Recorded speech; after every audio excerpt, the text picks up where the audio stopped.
Yeah. And my old self was like, okay, break out the phone and play a game. And my new self is like, no, focus. Okay, I've heard the story before, but I've been through lots since then. So, break out the notebook. Nice. What can I learn this time? Great. What pops out to me? Great. And yeah. Awesome. So that's what I'm here for today is what's going to pop out and what can I write down. I love it. Good. What else? What are you here for? I'm just looking for investments and trying to figure out where to put my money in. Yeah, you are.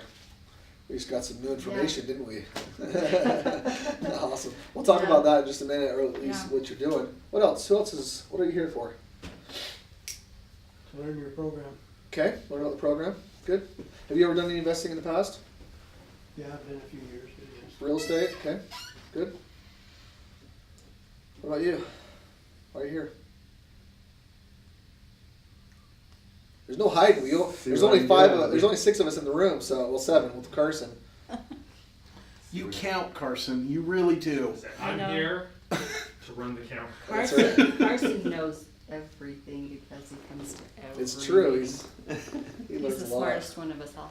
You glean quite a bit. There's I bet you some do. truth there, I'm sure. That's why I said that. Here trying to figure it all out. Trying to figure it out. Same thing. Okay. So I want you just to take a look around the room real quick because we're going to be talking about all of this. You'll see 4 different posters here. These are our Done For You real estate posters. These are the specific markets that we're in on the Done For You side. Hey, how's it going? Good, how you doing? Good. Hi. I'm going to pause for a second. I'll come back to that. What are you here for? Is this the real estate group? This is. But why are you here? I'm here to sell a house. Okay, that's good. Okay, perfect. I like it. Awesome. Man that knows what he wants. I have an awesome rental property, actually. Perfect. We're going to get into that in just a minute. So again, take a look around. These are the markets that we're in for our Done For You side. There's a distinction there that I want to make sure that you understand. The Done For You Real Estate USA is the company that truly does it all for you. There are a lot of companies out there that claim to, have a turnkey system and, all that kind of stuff. But the truth is in all that I've done and all my traveling around the nation, I haven't found a company that does quite what we do when it comes to a real turnkey system. We find the homes, we fix them up, we help you get the proper financing on the homes, we manage and maintain the home for you, and then when you're ready for an exit strategy, we'll help you there as well. We'll help you to sell the home. And we have pinpointed specific markets on purpose because these are the markets where we are able to provide the greatest amount of safety for our clients as well as the largest returns for our clients. And I think that's what most people want. Is there anyone in the room that just has thought to themselves, I really want to be a landlord? Like, has that thought ever go through your mind? Okay, Lance thought that before. Most people that I know don't ever. Well, but let me ask you a question. What is it you really want? A passive income. Okay, so you don't necessarily want to be a landlord. I know this now. Okay, good. But you said, have you ever? Good, I like that. So, No, it's good. There was a time, and my landlord was up to his elbows in mud fixing a sprinkler system, and he's like, really, this is what you want? And I'm like, I've lived Not here for exactly. 2 years, and I've seen you 4 times. Right. That's what I want. Okay, fair enough. What if you had lived there for 2 years and you had never seen him? I would definitely want that. You want that even more? Okay, good. Because there's some options there too. So we're going to get into both sides of the fence here a little bit. We're going to talk about some of these a little bit later, why we're in those areas, what it provides for our clients. But on the other side of the spectrum, we also have our Limitless real estate community. And really, that's for the individual who does want to get their hands dirty a little bit. They want to get in the weeds. They want to network with other people. They want to do some deals, some local things as well as some things in other parts around the nation as well. So I guess before I go any further, who here is working on deals? Go ahead and tell us your name and what you're working on. I'm Laura. Hey, Laura. Hello, Laura. So I have a deal in Idaho. It's actually a manufactured home. It's a short sale. I was trying to get it for around 100, ended up being about 114. Do you want details or what do you want? Sure. Talk about what are you looking for? Are you looking for anything in particular with that? So we've got a renter already lined up that wants to do all the rehab. They're in a maintenance position and they can get the materials really cheap, and they wanted a discount on the rent.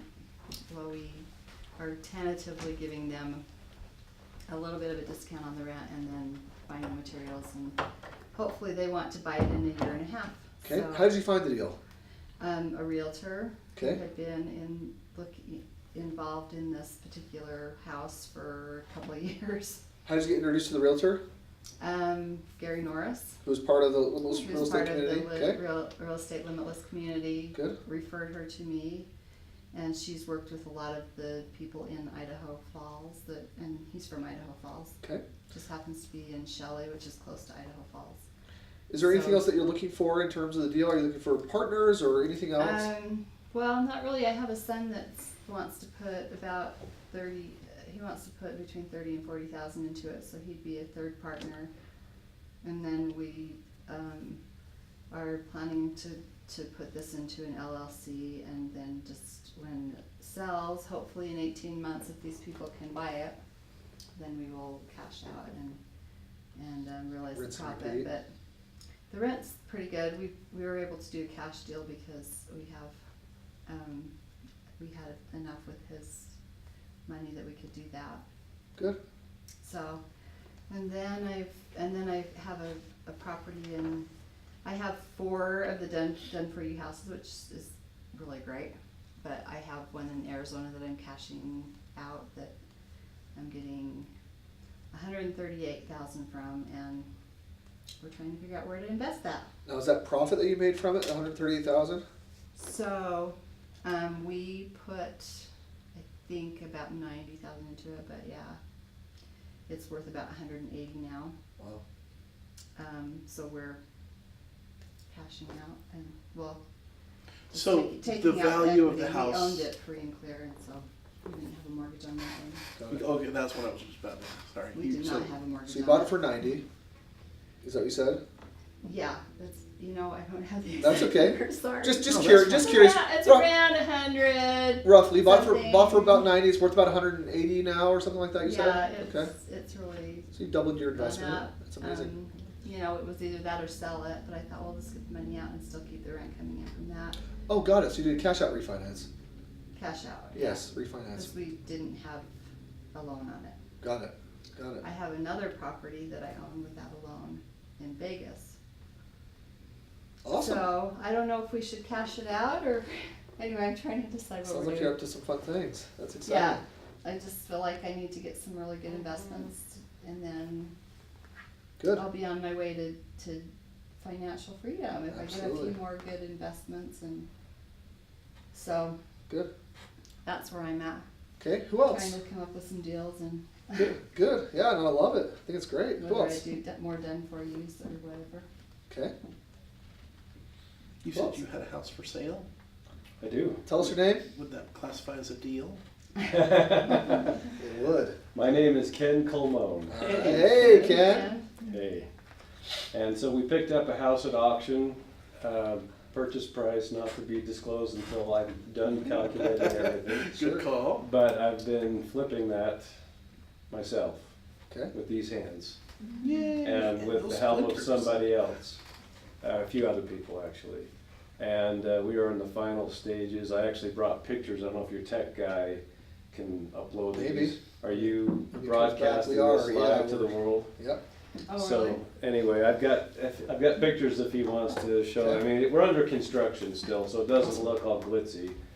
But Tell us about the house a little bit. Where is it? okay, so it's a 4-bedroom, 2-bath house, about 20 minutes south of here, in Payson, Utah. Okay. And it's a great area. There's lots of rental properties all around this, and so that's why I say, I mean, people could live in it if they want to, but it would be a great property to own and rent out if you don't want to rent something far away. We've got something right here in Utah County Yeah. that people could keep their eye on, and it's got lots of opportunity for visibility, and it'd be just a great rental property. We've upgraded a lot of things And that's why I think the pictures would be good to see if Yeah. you have the ability Yeah. to do that. But So what are you looking for in terms of are you for partners on it right now, or are you looking for someone that just wants to take it down? no, I'm just looking to sell it. Got it. And then I need to retire some financing that we took out in order to purchase this. I don't know if you remember our story from back in August, but I don't know if I was there or not. we secured about 25 lines of credit and put them all together and did this. And that was with the help of Strong Brooks preferred Oh, got it. people. Yeah. And so we're able to do this, and I had some people that live in my neighborhood who were skilled but were out of work. Yeah. And so my business model for this house has been to employ men in my neighborhood who are skilled that needed work. Good. And I've already employed about 6 or 7, and 5 of them have gone on to get other jobs in their careers. Awesome. So we provided a good stepping stone, safe harbor while they were trying to get back on track. That's great. And and the quality of the work has been great, and there's been a good spirit about it because everyone's very grateful to have the work. Awesome. And so now we're about a week out, I hope. Yeah. And we're just like doing like caulking, touch-up paint, installing shutters, installing appliances, things like that. Do you know what purchase price is going to be? We've been doing some research, and Chris Crone actually came down last month. Did you see the Facebook? Yeah. Okay. So Chris came down with the group a month ago, did a tour through the house. He broadcasted live on Facebook. You can see that at the Limitless Real Estate Community Facebook page. Yeah. And there's a video of the house. That's what condition it was in about a month ago. And so basically, he was making some suggestions, and I'm thinking right now we're probably in the neighborhood of about $229,900, something like that. Okay, good. So we're really hovering right around median value, which we've heard is a wise place to be, and Yep. it's a very strong market right now. Yeah. And I haven't even listed the property yet, and I've already had 2 potential people who have been making inquiries about buying it. Good. Awesome. So I hope that works out. Okay. One of them is a guy in the neighborhood down there that doesn't want to leave the neighborhood and wants to Okay. stay there. Square feet. 1953 square feet. It's a split entry home. 2 bedrooms up, 2 bedrooms down, 1 full bath up, 1 full bath down. We have a finished, really brilliant, white, nice laundry room. We also have a storage room that we put lots of storage shelves and cupboards and made a little shop in there. And, What's the age? 1978, I think. Okay. It sounds like it's been updated quite a bit. Oh yeah, we updated just about everything. Awesome. Good. Yeah, it's a major overhaul. Great. Good. That's a lot of learning. And we put the yard in too. That's awesome. That's awesome. Good. Awesome. Okay. Well, you guys, if anyone wants a home and pace, it sounds like there's a good option. Timed ones, yeah. Wow. Yeah. Okay. What else? Anybody else working on anything right now? We got our early property that we invested in with some IRA money. Okay. We're supposed to be closing June 1st. Oh wow. Where is that now? The property? Yeah. It's in Burley. Oh, awesome. Very Yeah, cool. we basically loaned the money for it because of our IRA, Got it. and so we're getting some cash back from that. Great. By the time we're done, we'll have $100,000 to invest, and we're looking to go with Chris on a partner deal. Great. Fantastic. Awesome. Okay. Anybody else? Okay, good. We'll have more time to mingle and do some things in a little bit. I'm gonna swing over here. Before I do, I'm gonna make sure that I'm gonna do the tech work too and make sure that they can see what we're doing over here. Alright. So for all of you, this may be a repeat, but again, I want to get into what we do, why we do it. Also get you thinking about different things as you go out and you're doing real estate in other markets, or if you want to do real estate in other markets. What is it that you want to look for? What do you want to make sure that you're keeping your eyes open to and your ears open for? and before I even get into this, I do want to I want to go into kind of the mentality, and I know we talk a lot about mentality here at Limitless, and there's a major reason for that. And if you attended, if you were at this past Limitless and went to our investor portion, this is going to be a little bit of a repeat for you probably. But if I were to give everyone in this room right now a brand new red Ferrari, I know for a fact that I'd have 7 different outcomes, right? Some of you would take that Ferrari home and you'd park it in your garage and you'd wipe it down with a diaper and, really baby it, You'd wax it all the time and you shine a flashlight just so you can see the shine because you're too afraid to bring it out in the sunlight. And, you do all that kind of stuff. Some of you would take the car and you drive it like you drive your car right now, very carefully, and you'd be very cautious and slow down and do a full stop at the stop sign with both ways like 17 times before you decide to cross the road, and then you move on. And then some of you would probably take it and wrap it around a telephone pole, So I'd sell it and buy real estate. you sell my real estate. Good. So would I. Good. I like it. Never mind, you all do the exact same thing. That's exactly what I was thinking. You've all learned too much already. You're preaching to the choir. That's right. Talk to those people out there. That's right. Everyone else over there, you'd wrap it around the So the problem with anything is the same with everything. Meaning, the reason why the outcomes are different isn't because the vehicle was bad. It's because we've got issues here. If we're not seeing the success financially that we're looking for, I can tell you right now it has nothing to do with the program, whichever program it is. And I know that there are several in this room that have done programs in the past even where you didn't see the success that you wanted, right? This is just normal. Whether you're here in this room or here online, we've all attempted things at some point or another and seen failure. And it's really easy to point the finger at the program and say, well, it's the program's fault. Or, I paid for that system. I went and I got, Dean Graciosi's, lean system, and I tried it and it just stinks. The system's horrible. No, Dean Graciosi's lean system's amazing. Same as Rich Dad Poor Dad's system, same as Donald Trump University's system, same as whatever system that you want to do in terms of real estate or stock option businesses or internet businesses or whatever it is that you're looking for, right? Same thing with MLMs. Anyone tried an MLM ever? Okay. Anyone super successful with that MLM? Keep your hand up. Yeah.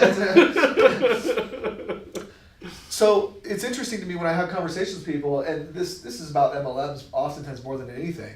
They'll talk to me about how much they hate MLMs. As a matter of fact, this was probably a couple of years ago. I was sitting down with a couple, and this guy was super excited. And for anyone that doesn't know, our real estate we used to have an MLM portion to our real estate that we did for people. We no longer do, but we did. And I was sitting down with this couple, and they were really interested in doing the MLM part of what we were doing. And he was from Florida, actually. He was from Orlando area, and they had come out here for one of our big events, and she reluctantly came out with him. And I'm talking to them, and he's all excited. He's like chomping at the bit and ready to go.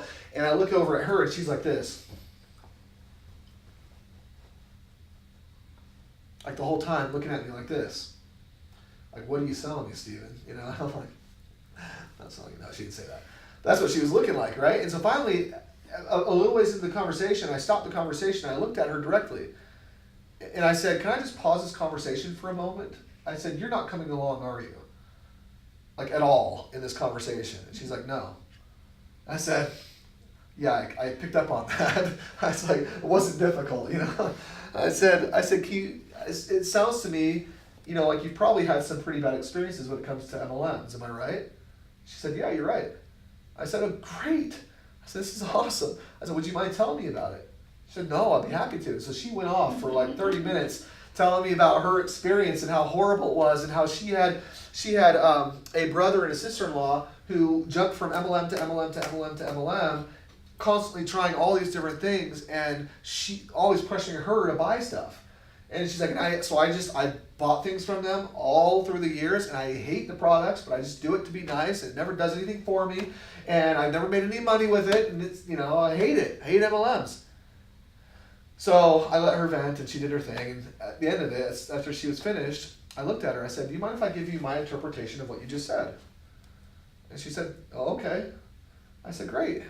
I said, "To me, it sounds like it's not MLMs that you hate, it's your brother and sister-in-law." And she laughed. She did just what you guys are doing, right? And I said, "No, but seriously." She said, "No, I hear what you're saying." I said, "Yeah, you've bundled MLMs into a poor experience that you've been having with your brother and sister-in-law. What if I could show you an MLM that didn't operate that way? What if I could show you a different way to do it where you're not bugging people or harassing people? What if I could show you some different opportunities or some different options? Would you be open to it?" She's like, "Oh, I love that." I'm like, "Oh, great, now we can talk." So the same thing goes for everything in our lives, right? We hit roadblocks, we have failures, things happen that don't go exactly the way that we had hoped that they would go, and it can be really easy for us to point the finger at the real estate or the stock market or the MLM or the whatever. And my invitation to you is to look past the experience. My invitation to you is to open up and have an investor set of goggles moving forward. One of our favorite definitions for an investor is a problem solver. Like that's what a real investor does, right? They get into the weeds, they look at what's going on, they find the problems, and then they solve the problems. They find the solutions. They focus on the solutions. And the more and more they're willing to focus on solutions, the more they're going to find them, the more those solutions are going to be made manifest. And especially in circles like this, where we've got so many amazing people that are coming to the table looking to do similar things, all of a sudden, if one person has a problem, the other person may have a very easy solution. They may have been there before. So part of what we do here in the Limitless Real Estate community is we come together and we discuss these things. We go through and look at certain properties that are being put together. Look at the deals that are happening. We talked earlier today about a specific deal that she's doing, and in a matter of 5 or 10 minutes, I asked her a few questions and said, "Hey, have you considered these different options?" And she said, "Oh, I haven't considered those yet," which will make a massive difference, I believe, in the outcome of this deal for her. So all those different things, again, it's about getting outside of yourself for just a moment and allowing yourself to learn and to see and to grow as we move forward. So I want to talk about why we are in where we are and why we do the type of real estate that we do. And I'm going to focus for the next little bit on the done for you, just because it's pretty tremendous. And because oftentimes the done for you can set you up to be able to do so many other things. I mean, right now you're in a position where you've got options that you didn't have before because of the done for you homes that you did. And now you can get out there and do some of these more creative deals and things like that. And it doesn't always work in that manner. Sometimes we want to do the creative deal so that we can do the done for you, right? So, but either way, I want to talk about it. So I worked for a company that sold real estate, stock option, and internet businesses. As a matter of fact, I don't know if I can say that we sold those businesses. We sold the education for people to start those type of businesses. And this is a company I worked for probably about 13 years ago, roughly now. And when I got into the industry, I had rose-colored glasses on, and I thought, man, this is a great industry. And I'm talking on the phone with people who were in their 40s, 50s, and 60s, and were scared to death. Anybody relate to that? Like, they were financially scared to death, right? And it was interesting for me because here I was in my early 20s, I was mid-20s or so, and I'm on the phone with these individuals, talking to them about financial security. I'm talking to them about residual income and all these different things. I hadn't done anything. I'm just reading the script, right? And so I'm going through my script and I'm reading them and trying to sell them these programs. But they're telling me how they had done everything right. We know what we're taught, right? What's the system that we've all bought into at one point or another? What is it? Go work for somebody else. Yeah. Get a yeah. 401k. Yeah. Go to school. Get a job. Right. Hopefully graduate from school. Get a job. Hopefully better than what you could. Right. A little bit higher. Go work for somebody else.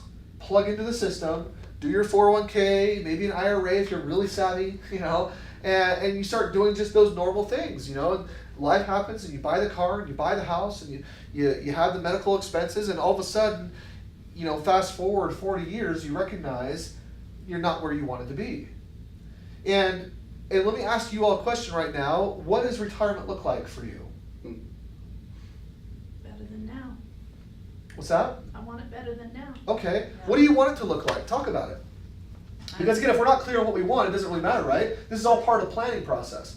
So what do you want your retirement to look like? I wanna replace my current income Okay. so that with investments. So you want to replace your income. You want a residual income, or do you want to Yeah. replace it? So you don't want to replace it with a job, right? No. I just want to be clear. We've got to be clear. The clearer you are, the more likely you're going to be to receiving these things, right?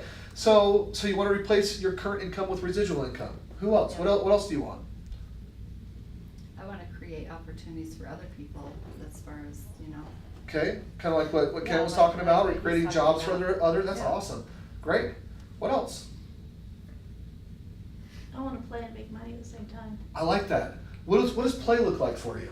For me, it's traveling. Traveling. Where do you want to go? What are the top 3 on your bucket list? Right now, we want to ride every state on our bikes. Awesome. Like you're talking about like Cool. Motorcycle. Okay. Oh, come Oh, on. you're not No desire you don't have the alien helmet, you know. Cruising, touring other countries, Awesome. whatever. Awesome. How many states have you ridden so far? 8 or 9. Yeah. Awesome. Way cool. Wow.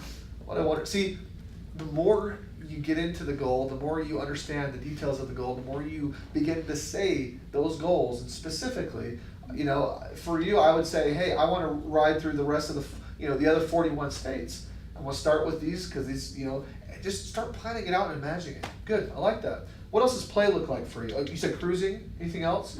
Touring countries. Touring other countries. Okay, cool. What else? What are your dreams? How do you want retirement to look? And I want to take my family with me. Good, I like that. I wanna have Maybe my- a couple of good friends too. Yeah. Maybe. You wanna be my friend? That's just like, we've got some time to learn about each other. That's right. What were you gonna say? Oh, I wanna have my kids close by. Okay. Have So- kids close by. If I feel like if I can create opportunities for them to earn money, then Yeah. maybe that will work. I The don't family know. business maybe, right? Yeah. Something like that, Yeah. okay. Pull them in on some real estate deals. What else? Yep, definitely. Ken, what do you want? Well, I'd like to be able to create jobs for other people. Okay, I'd like to be a philanthropist, Yeah. actually. I know that about you. That's awesome. And I actually have engaged in philanthropy before, but I'd like to be able to do it with my money, not somebody else's money. Sure. And just have enough I don't need an extra big house, I don't need the latest and greatest of everything, but just so my wife is at ease and feels secure is good enough, and serve other people, basically. So let me ask you a question. How much money do you want to give away a month? I don't know. Haven't gotten that far yet. Think about it. Just think about it for a second. Well, I mean, it would be fantastic to have, $1 million to give away every month, but right now, we're starting at the beginning, so. That's okay. So can I invite you to do something? Say, I give away $1 million a month. You want me to say that? Yeah. In present tense. I give away $1 million a month. Okay, now for just a moment, everyone just participate. And whatever it is for you, this is Ken's thing, right? But I want you to, for a second, just participate. Everyone close your eyes. Ken, put your feet on the ground and close your eyes. Just, everyone take a deep breath.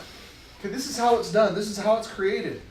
Now I want you right now, again, out loud, just say, I give away $1 million a month. I give away $1 million a month. How does that make you feel? It feels fantastic. I feel useful. Yeah. Like, what are you able to do? Who are you able to help? Imagine those families, just for a moment. Keep your eyes closed, just for a moment.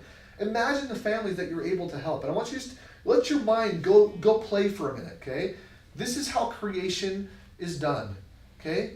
If you're not taking the time every day to imagine the goals that you want, to imagine the things that you want to create, to imagine your retirement the way that you want it, to see yourself doing the things that you want to be doing, chances are it will never happen. Because what you said, Ken, is, I would like to do this, but I'm not there yet. No, forget the but. Like, throw the but out of there, okay? Don't ever say but again.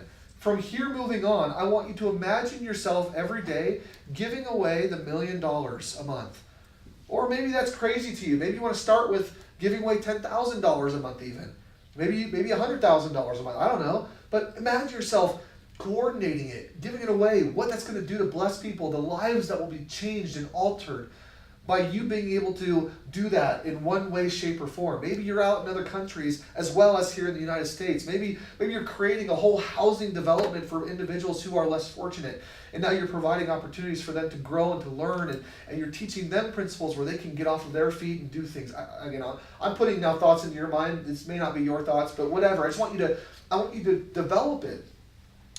Because the more time you spend doing this, before you then get out and do the work, the more likely that work that you do is going to actually have the proper meaning behind it. Does that make sense? Sure, and it already does, because what I'm doing every day is painful physically, so. Yeah. Good. So we need to quickly get you to a point where you've got other teams doing that work, and where they're grateful for that too. Awesome. Okay, what else? I haven't heard from all of you. I want to hear from all of you. What does retirement look like for you? What does it get to be? Retirement for me is travel. I really want to build my hotel, and I want to build homeless shelters. Good. But yeah, Good. my hotel's for fun, and my homeless shelters are for giving back. Good. I like that. Where do you want your hotel to be? I'm looking at the hole they're making at the point of the mountain and thinking that would be a really good spot for it. Ooh. I like that idea. That's a great idea. Because I miss the fact that mountain used to be right next to the freeway. Right. And I'm like, hey, how about I just put my hotel right next to the freeway? And It's very windy there. that's because they're taking the mountain down. No, it's always been windy. He's putting a hotel there so all those hang gliders can jump off. That's right. I thought about that a couple of days ago. That'll be I'm a like, draw. I haven't seen hang gliders up there in years. Yeah. And Actually, I saw it back out there a few weeks ago. There was a windy time, and they're doing it. They're just moved over a little bit. Yeah. They keep moving over. They keep moving over. That's right. There's not gonna place Okay. it down soon. What do you want retirement to look like? Tell us your name again. Jay, Jay. Awesome. I wanna have $10,000 of income a month. Okay. 10 grand of income a month. That's specific. I love it. What do you want to do with that income? I wanna travel, Okay. I wanna do some service work, Good. Where do you want to travel? visit family Okay. and play. Okay. What's the top play destination for you? Top play, I haven't spent too much time thinking about that. That's all right. What's the first thing that comes to mind right now? I'd probably go back to Africa. Good. Where at? Where in Africa? I was in Liberia last year. Awesome. Okay. So Liberia, Africa. Are you a hunter? Well, not really. But just safari Not kind of like stuff? you would think. Sure. Okay. Do you like going on safaris at all, or I haven't done that. what were you doing in Liberia? Yeah. I took some trucks over there and sold them, and then I have some equipment still there, gold dredge. Oh wow. Awesome. Okay, cool. Ingrid. Hey, Ingrid. Hi. My dream is to get some land Okay. and build earthships. Okay. This is a structure that you pound dirt into tires, and the front is the south facing, and you harvest sunlight, and then the back on the north side is all dirt, just thermal mass. So when you build it correctly, it's 70 degrees Fahrenheit, about that range, year round. Wow. So the south side above, it's all pans of windows, and then you have your solar panels up there. So you're able to have a greenhouse inside the house, right where you live. Wow. And you harvest the rain from the roof, Wow. and hopefully you also have land, out there to build an outdoor garden. Yeah. I hope that becomes a village. Wow. And Where is this? Where's this where it's gonna gonna be? be, I want to build it in Eagle Mountain. That's Okay. where I live right now, but it can be anywhere. Okay. It's been done in New Mexico, but hopefully we could I don't know. I could be a part of it. That's Part awesome. of the movement. It's yeah. called an Earth ship. Earthship.com. Look at it. Yeah, There's a going crazy to. architect that's been doing it for decades. That's yeah. awesome. Yeah. Okay, so again, get clear on what it is that you want.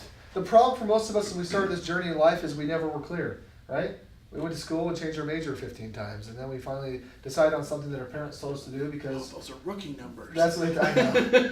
Because he's like, I changed mine 38 times. Right, but we changed it because we're searching for what it is that we wanted to do, and constantly being fed information telling us that we can't do what we want to do. We have to do what's smart.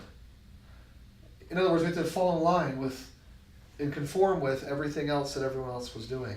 And you know, when I look at the statistics, what everyone else is doing isn't working.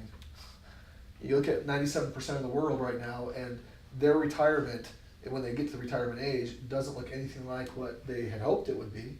And the problem is because they didn't plan. They didn't plan for it. They didn't visualize it. They didn't look at it for real. So here we are, right? So we've got to do some things different. And for a lot of us, we get to play some catch up. And that's one of the reasons why real estate is so effective and why it's so important when we're talking about investing. Because there's other things that you can do to invest, right? What can you put your money into? Stocks. Trade options. Yeah, you can trade options, stocks, Bitcoin. I mean, and you know what? Like, Bitcoin is doing pretty crazy awesome right now. I don't know if anyone knows anything about Bitcoins. You know, it's cryptocurrency. It's not real money per se, but it is. Internet money. It is internet money. It's becoming real money. There's a lot of people, meaning I shouldn't say it's not real money. It's every bit as real money as a dollar bill is. Yeah. A dollar bill is a note. It's just a representative of something else, right? Which is what Bitcoin really is. It's just on a technological scale. So anyway, yeah, interesting. What else? What can you put your money into? Precious metals. Precious metals. Is precious metals a good thing to invest in? I've done it before successfully. Yeah. Precious metals can be great to put your money into, right? Especially, I mean, if you look at, if you've been watching, you know, CNN Money or MSNBC or any of those, you know, who tout themselves as kind of financial whatevers, there's a lot of commercials right now about silver and gold and all sorts of companies. You've got Lear Capital and what's the other ones? What's the other big one? Gold Line is a big one right now. That's being advertised all over the place. AppMex and JM Bullion and there's an MLM right now that's doing gold. There's a couple actually. There's gold bars and there's 7K metals and there's anyway. Gold and silver is a good thing, right? Well, so again, we can learn how to invest in gold and silver. What else? Food storage. Yeah. I don't know. You talk to I'm preppers. joking. Toilet paper. Food storage and ammunition. Yeah, that's right. Those are the best investments that anybody can ever have, right? Especially since the world's going to end in 3 weeks. I'm just kidding. You can invest in a business. You can invest in a business. And we talked about this a little bit at Limitless, but this is worth repeating. You guys ever seen this? Yes. Okay. Cash flow quadrants. Okay. Robert Kiyosaki talked about the different quadrants and where we typically find ourselves. What are they? Anybody know? Employee. Okay, that's over here. Business Self-employed. Yeah, self-employed, Business owner. business owner, Investor. and investor. Right. So these are the 4 different quadrants, and he basically says that if you find yourself on this side of the box here, you're not ever going to have what you need or what you're looking for, ever. What's the difference between a self-employed individual and a business owner? Because oftentimes we think it's the same thing, don't we? Self-employed has calluses. Yeah. well put, Ken. Self-employed is swinging the hammer, right? And business owner hires the individual to swing the hammer.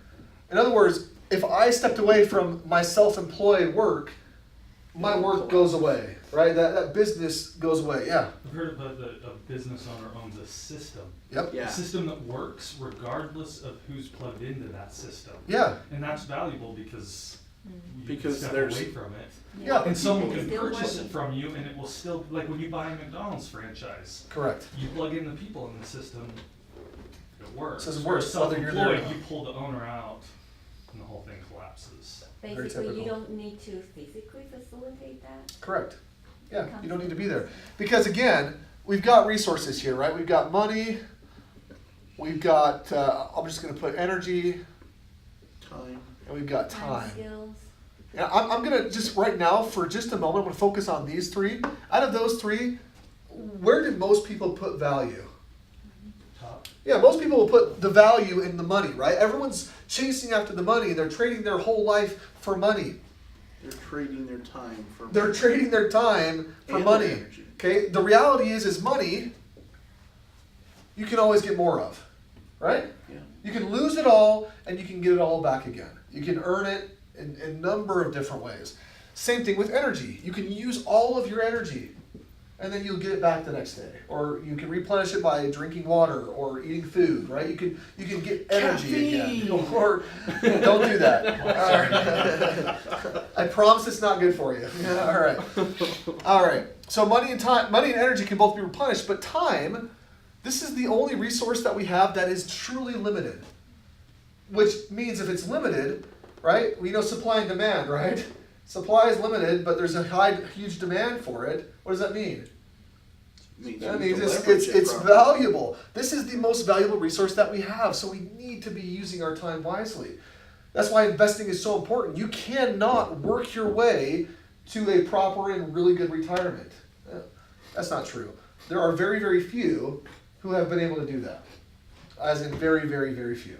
Okay? For most of us, we need to learn how to leverage our time appropriately, getting other things to be able to pay us, right? Finding ourselves in these two quadrants of being a business owner or an investor. And the reality is a business owner is an investor, they're just investing in their business, right? And of course the investor, we've talked about several things, and there's more, right? There's more things that you can put your money into. You can sponsor, sports programs. You can sponsor a lot of sports programs and make a lot of money that way. And there's a lot of people that do that. You could write a book, right? Intellectual property is an investment, right? It'll get you a residual income if you know how to properly monetize that, correct? Anybody in here American Idol worthy? No one's gonna be writing a song anytime soon. That's one way that you can also get royalties, whether you can sing them or not. You can write them. Anyone know Quincy Jones? Quincy Jones is one of the best. Well, he's arguably, I should say, one of the greatest songwriters of all time. You look on anything in the 80s, 90s in the R&B department, and he probably had a hand in it. Like this guy was a genius, right? You think he's making a lot of money? Well, I guarantee it. He gets a little piece of every song that he writes or every song that he produces. And he doesn't have a Quincy Jones album, it's on his own, right? So anyways, there's a lot of things that we can do. And of course, I know that I am preaching to the choir here a lot. I know that we understand the benefits of real estate, but I think it's also good to take a look at all of these things and take a look at them more frequently rather than less frequently. The more we look at it, the more we understand and talk about the need for us to be investors, the more likely we are going to become so, right? And what the benefits of being a true investor are. So I'm going to jump into some of these markets. When we first started out, and there's a couple of posters that aren't up here that you won't see right now. When we first started doing the Done For You system, we were in Utah doing Utah real estate. And we actually did several hundred homes here in Utah. Did it very, very successfully with our clients. It was around when we first kind of started really getting into things and seeing some success. We were invited to actually become part of a massive pool that Freddie Mac was, I think it was Fannie Mae actually, that Fannie Mae was selling. And this is right when the crash happened, 2007 and 2008, crash happened. We were invited to participate in one of their first tapes that they were selling. The tape is just a pooling of homes that they're put together at a discount and give out or sell out to investors. And I had heard, and I don't know if this is true or not, but I think it probably is. I had heard that in order to even be a participant in bidding on this pool, you had to be a $100 million company. Well, we weren't, and still aren't. In terms of our real estate, but we were able to bid on it because of who we knew. We actually knew an individual who knew the vice president of Fannie Mae at the time, and he put a good word in for us, so they allowed us to bid on it. So we did. We did our due diligence on this whole pool of homes. We bid on it, and come to find out, we got it. And I guess our bid wasn't even the best bid, but again, because of who you know. It's not what you know, it's who you It's know. who you know, and we had a good reputation as to who we were and what we had been doing. So we bid on this pool, we got the bid, and then we had our due diligence period of time. And I can't stress enough the importance of asking questions, okay? In all of your investments, no matter what it is that you're doing or how you're doing it, please get used to asking questions. It's not about being skeptical, but it's about learning as much as you possibly can about the scenario, about the deal, about the people involved, everything that you could possibly want to know so that you can make an informed decision, right? That's what an investor does. If you're going to find a solution, you need to fully understand the problem. Does that make sense? Yeah. So we got out there, and after we bid on this, and after we were awarded the bid, we had a due diligence period. I took 6 other guys with me to actually put feet on the ground on every home that's part of this pool. It's a pool of 168 homes, and yeah, it was 168 homes. The majority of them were out in the Midwest area. They were in Michigan, and Ohio, and Missouri, and Kansas. A couple in Tennessee, I think, and some in Pennsylvania. There's some scattered, some random ones. But I took this team out to go take a look at all these homes. And I have an inspection background, and so I took my knowledge in inspections and home inspections, and I trained up this group. I spent a day or something training them up and helping them understand what to look for, and then I set them loose. I personally, out of 168 homes, I inspected 53 of them, I believe. And then the other 5 guys divided the other ones up amongst themselves. And I'll tell you, after looking at it and doing as much due diligence as I had known how to do at the time, it all looked great. We had conversations with the property management companies that at the time were managing some of these properties, and all these different, we were getting as much data as we could to evaluate it. And a lot of the homes that we were looking at were fantastic. I won't lie though, there were some of them that were crud, like complete horrible, not worth a penny kind of homes. I mean, I remember this one home, and I think it was in Columbus, Ohio, if I remember correctly. And I remember, I'm trying to find this, and it was kind of a little street that was winding its way up into this other neighborhood. And I got up to it and pulled around and got in front of this house, and I'm looking around, and I look at the house finally, and I recognize that this is the house. And the entire left exterior wall, this is a 2-story home, okay? The entire left exterior wall was gone.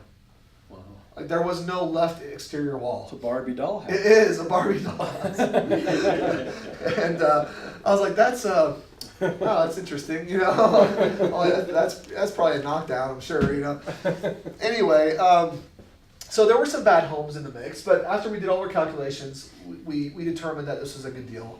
We got the majority of everything for about 5 or 6 cents on the dollar, is what we ended up paying for this whole portfolio. So we're like, how can we lose, right? Well, you don't know oftentimes what you don't know, and that what you don't know is sometimes the most dangerous information, which we say all the time.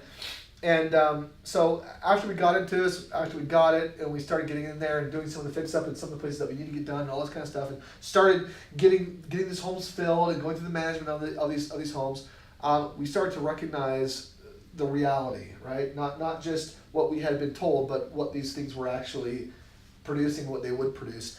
And I'm just going to make a really, really, really long story a lot shorter, and just to let you know, we learned a lot with this 168 homes. We lost a couple $1 million on this deal because what we didn't recognize, what we didn't realize was those areas that we were buying in where these homes were, the majority of the areas anyway, were not investor-friendly areas. And we would find ourselves being fined 4 times in the same week, or in the same couple weeks at least, with the same exact problem. So this, literally, we got, there was one home in particular I'm recalling where we got it was a overgrown lawn violation or something like that. And we got the same violation 4 different times. Not that they were just repeating it, or like saying, hey, did you see this violation? It was a new fine. We got 4 of those in the same week. And before we could even act on it, we had gotten 4 different violations that ended up costing us, close to. Did you fight them? I mean, we could try, but those areas and their governments are so they're so tenant friendly, not landlord friendly. They don't care so much about the entrepreneur, about the owner, about the investor. Not very investor friendly, And so it ended up wasting more time and money, and we ended up having to pay it and whatever. So again, those experiences though are awesome. They're not horrible. They're wonderful because it actually set us up to be able to learn and to know what it is that we know and the reasons why we're in these other areas. So let's talk about some of these areas. Before we went here, we went to Phoenix and Vegas, right? You said you've got a home right now in Phoenix as well as one in Vegas. Phoenix and Vegas, for all those if you don't know, when the markets crashed, the market didn't crash here, right? We didn't really experience in Utah a market crash. We experienced a market burp, maybe, or hiccup or something, but not really a crash.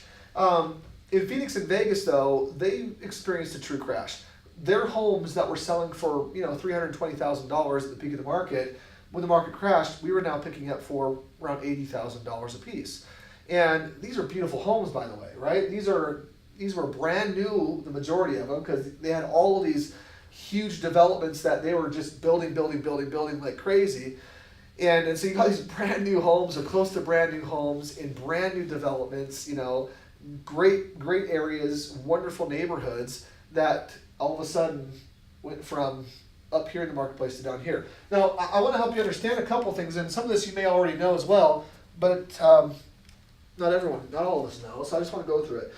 The market will typically do this, right? You've got these huge rises and falls, followed by just your typical rise and falls, and then another huge rise and fall, and all that kind of stuff. And if I were to label this, right, this right here, this area would be the Great Depression, right? And this over here would be 2008. Okay? And This is not to scale. not exactly. You get the idea, all right? So, in other words, before the Great Depression hit, you had a massive bubble in the marketplace that then was overcompensated. It was way too high. And what happens? What causes these bubbles to occur? And why is it important for us as investors to keep our eyes open? Lots of money is poured into the economy by the central banking system, actually. Okay, so money's poured into the economy, but not only money, what else do they do? What does the Fed do? Well, they lower rates. Yeah, they lower rates, right, which gets more buyers in. They change terms of loans or their conditions on loans. In other words, do you remember stated income loans? Remember you could do that? Yeah. Right? Meaning anybody could go and just say, hey, I earn $1 million a year. And they'd say, okay, that means you can qualify for this home. And people would get that home. And to be able to afford that home, they would put them in what's called an option arm. Anyone know what an option arm is? What's an option arm?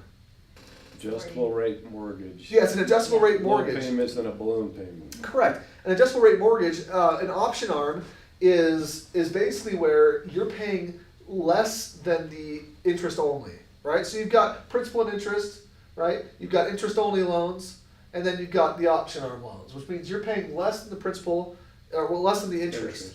And what that means is the excess is being added onto the principal of the loan, right? So the loan's actually getting bigger over time, not smaller, until you then get to a certain period. There were 3, 7, and I think 10-year option arms or something like that, if I remember right.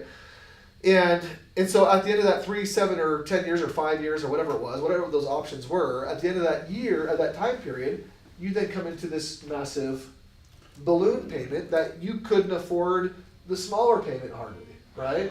So now it balloons, you have to play some catch up and you're upside down. All of a sudden now, all these homes flood back into the bank's control, and are banks in the business of real estate? No. Banks are in the business of what? Loaning money. Yeah, money. It's called the velocity of money, right? That money has to constantly be moving, because if that money's not moving, if it's ever stagnant, in sitting in an asset, it's not helping them, right? They're not making it. So all that kind of stuff happened. That's what happened with the Great Depression. Same thing that happened in 2008. We had this way inflated prices, right? All these things, people started building. All these things were happening like crazy. Not to mention the people who were falsifying the appraisals. I mean, that was happening a lot, right? You had all these appraisers that were running out there and saying, "Oh yeah, that home's worth $20,000 more than it is really," and they were doing that so that they could get a loan on 125% of the value of what was appraised, right? So they're pulling out 125% the value of that, and then using, anyway, you get my point, right? All these things were happening. We saw this massive crash. So it's important for us as investors to take a look at this and to understand it, because in understanding this, we can do things differently. We can buy real estate that functions regardless of where the market is or what the market's doing. Because by the way, can you buy real estate at the peak of the market and still have success? Depends on the price. Yeah, you can. You can buy real estate at the peak of the market and still see success. We were doing it, right? As a company, we were buying homes at the peak of the market here in Utah at 10% interest rates. I said that a little earlier today, right? We were buying homes at 10% interest rates. Why does that make sense? Because your cash flow pays for it. Yeah, or because our overall return on the home was above 10%, right? If you're paying 10% for the loan, but you're earning 15%, does that make sense? Yeah. Of course it does. Or if I'm earning 10, I'm earning 20, whatever. Anytime I'm earning more than what the money costs, it makes sense as an investment, or it could make sense as an investment, right? So again, looking at things a little differently. How important is it to look at the interest rate on a home? It's on the list. It's on the list, but how important is it? As long as there's cash flow. Yeah. It works, right? Depends See- on the purpose of the loan. It depends on the purpose of the loan, so it depends on a lot of things. Here's one of the things that I've understood is most people who aren't investor oriented, they will live, breathe, and die by their interest rate, right? So you could offer them a 4% interest rate, but if they can get a 3.997, They're gonna take that no matter what. Like, they will go through another 45-day process if they have to get that Well, and pay a lot of 0.003 percent difference. And it's funny to me because when you really start to understand real estate and how to do it the right way, you are willing to do different things that most people aren't. You're willing, and it makes sense even at times, to take a percent or maybe even 2% higher interest rate if it means that you're able to do home number 4, 5, and 6, right? How many loans can you put on your credit right now? Yeah, you can put up to 10, right? But there is a sequencing to that you need to understand. Not, for example, do you understand that not all banks will follow all banks? Meaning, if you have a bank with, if you have a loan with Bank of America, and that's all going fine and dandy, it could be very possible that Chase Bank doesn't like to follow Bank of America. Now, why would they not like to follow Bank of America? And this is hypothetical right now, by the way. I don't. numbers. Huh? The numbers don't add up, right? Maybe not even just the numbers. Maybe they just don't like the way that they underwrite their loans. Maybe they don't like some of their qualifications or conditions that they set out there, and they look at that as a too high of a risk, right? So if Bank of America is writing paper that they don't appreciate or they don't like or they don't think is safe enough, it's then even more of a risk for them to follow Bank of America in giving this person another loan, right? Because if this person defaults on that one, they're most likely going to default on theirs too. Does that make sense? Right. So you have to understand and learn how to properly navigate those things. Interest rate as a primary driver goes out the window when you really get into proper investing. When you start to get into, again, multiple homes, all of a sudden you realize, oh, it's okay for me to have a little bit of a higher interest rate. That's going to allow me to do these other homes.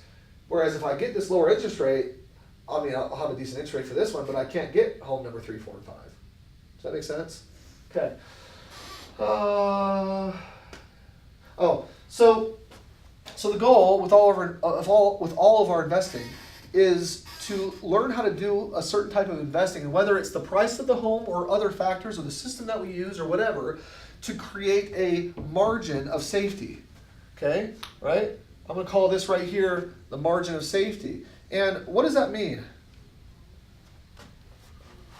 Well, like the median value is part of that, I suppose. Sure, yeah, median value could be part of that. It may be some other things as well. But what is, by definition, what is a margin of safety? How much equity you have in the house? Possibly. What else? Risk tolerance. Risk tolerance, maybe.